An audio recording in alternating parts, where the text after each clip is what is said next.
안녕하십니까. 계속해서 사사기 말씀 함께 나누도록 하겠습니다.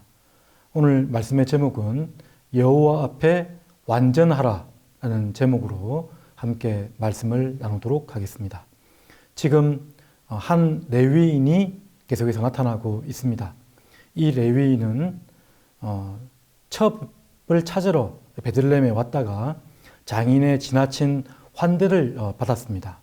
그리고 하루 또 하루 5일째 동안 환대를 받다가 갑자기 성급하게 결정해서 좀 늦은 저녁쯤에 출발하여서 지금 나아가고 있는 중입니다. 사사기 전반에 걸친 혼합주의적인 모습, 배도하고 하나님을 배역한 그러한 모습들이 전반적으로 나타나고 있는데요. 이 레위 사람을 통해서도 그러한 모습이 잘 나타내지고 있습니다.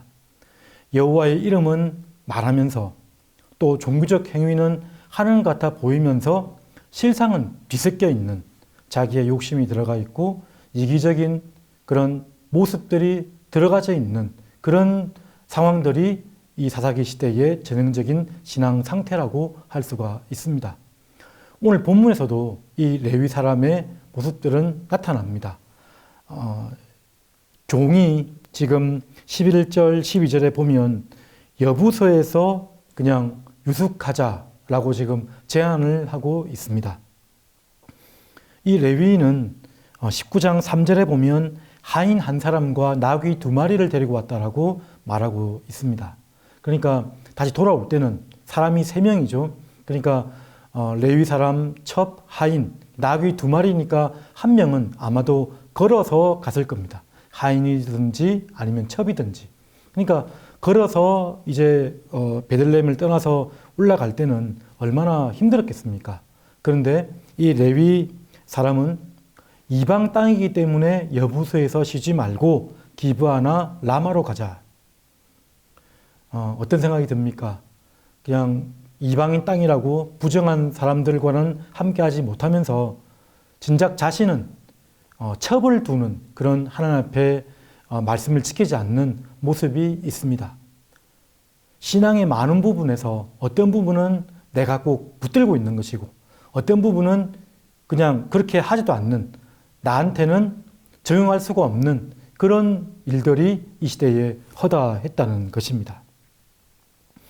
자, 그래서 기브아나 라마로 가자. 이 종이나 첩을 배려하지 못한 그런 상황이라고 할 수가 있는 것이죠. 여러 가지 신앙의 혼합주의적 모습이 많이 나타나고 있습니다.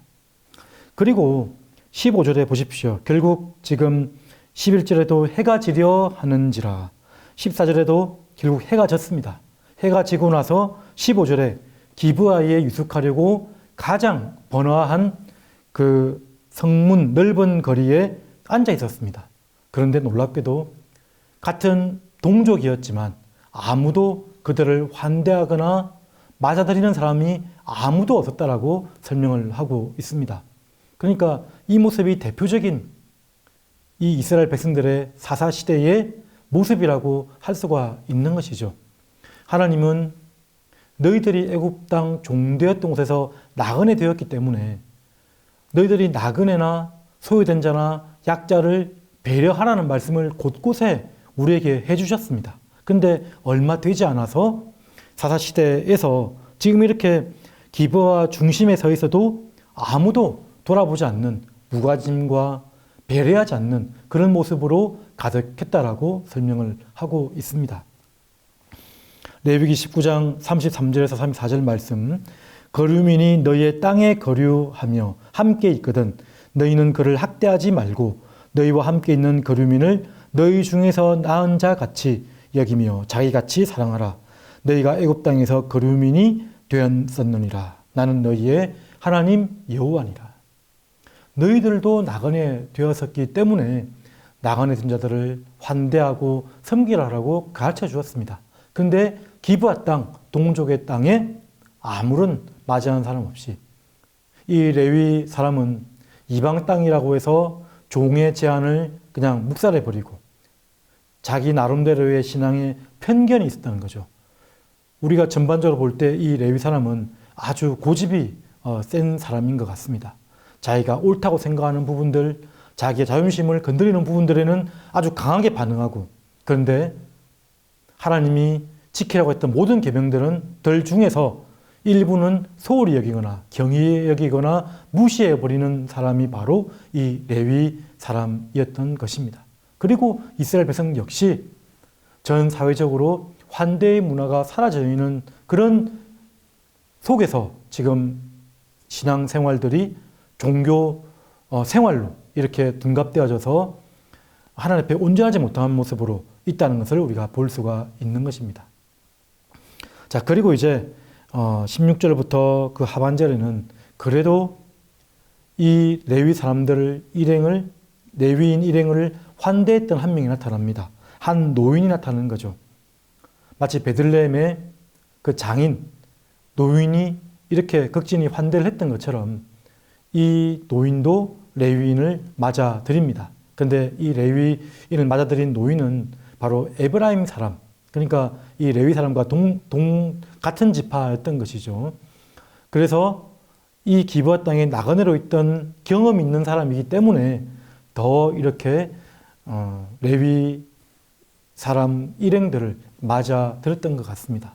그런데 이렇게 맞아 들을 때에도 우리 레위 사람의 말을 보면 18절, 19절 이렇게 나타납니다. 길게 레위 사람이 이렇게 노인에게 말을 하는데요. 환대에 지치고 환대를 하지 못하는 자들에게 나를 환대해 달라는 아주 환대를 구걸하는 모습이 이렇게 나타나지고 있습니다.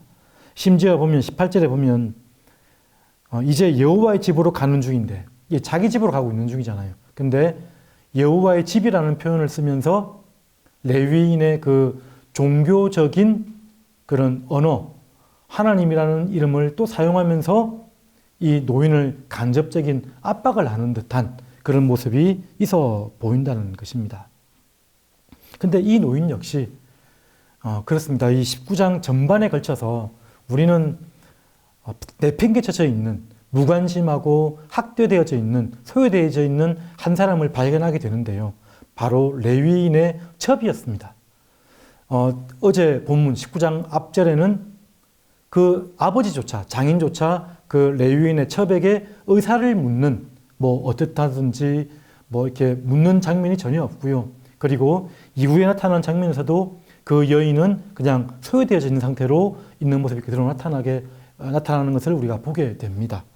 이 노인 역시 환대하는 무한은 배웠지만 사람을 사랑하고 약자를 돌아보고 배려하고 살피는 부분에서는 부족했던 것을 이후의 말씀을 통해서 우리가 알게 되는 것입니다. 사사시대의 이런 모습들, 어그러지고 완전히 거스러져 버렸습니다. 어디서부터 이그러졌는지, 사실 뒷부분에 보면 이때의 제사장이 비느하스였습니다. 비느하스라면 어떤 사람입니까? 정말 하나님의 그런 영광에, 하나님의 이름에 의분을 해서 그 모압 음란한 사람들을 쳐 죽인 사람 아니겠습니까? 그런데 그런 제사장이 있었음에도 불구하고 이스라엘 백성 전반에 걸쳐 이런 하나님과 세상 세속적인 혼합주의적 신앙이 만연하게 되었고 제대로 하나님을 섬기지 못했던 것을 우리가 볼 수 있다는 것입니다. 신명기 18장 13절 말씀, 너는 내 하나님 여호와 앞에서 완전하라. 완전하라. 이 완전하라는 말이 어떤 말입니까? 완전하다는 말은 흠없이 행하라는 말입니다. 순결히 행하고 전부를 들여서 행하라는 말입니다. 우리가 완전하게 행할 수 있기 때문에 완전해지는 것이 아니고요. 하나님 한 분만 바라보라는 뜻입니다. 하나님 한 분만 바라보지 못했을 때 이렇게 곁다리로 하나님 외에 다른 것이 보이고 세속적인 것들이 우리를 설금설금 찾아와서 신앙이 아닌 모습으로 변질되어지는 것을 우리가 보게 되는 것입니다. 여호와 앞에 완전하라. 이 말씀을 묵상하고 살다 보면 우리가 한 계명도 놓칠 수가 없고요. 그러면서 그 완전하라는 말씀 앞에 다 계명을 지킬 수 없기 때문에 겸손해지게 되어 있습니다. 겸손해지고 깨어지고 또 그래서 하나님만 의지하게 되고 결국은 신약에 와서 누구를 의지하게 바라보게 되죠? 예수 그리스도, 완전하신 예수 그리스도를 바라보지 않으면 우리는 결코 하나님 앞에 완전할 수 없는 것이구나 라는 것을 깨닫게 된다는 것을 우리가 알게 됩니다. 오늘 사사기 시대에 여러 어그러진 말씀들을, 상황들을 보면서 우리는 다시 한번 하나님 앞에 완전하라고 했던 그 계명을 기억하면서 하나님만 바라보는 것입니다. 하나님만 신뢰하는 것입니다. 그리고 하나님 앞에서 겸손하여져서 예수 그리스도 안에서 하나님을 더욱 사랑하고 하나님 사랑은 이웃 사랑으로, 사람 사랑으로 흘러가게 되어 있습니다.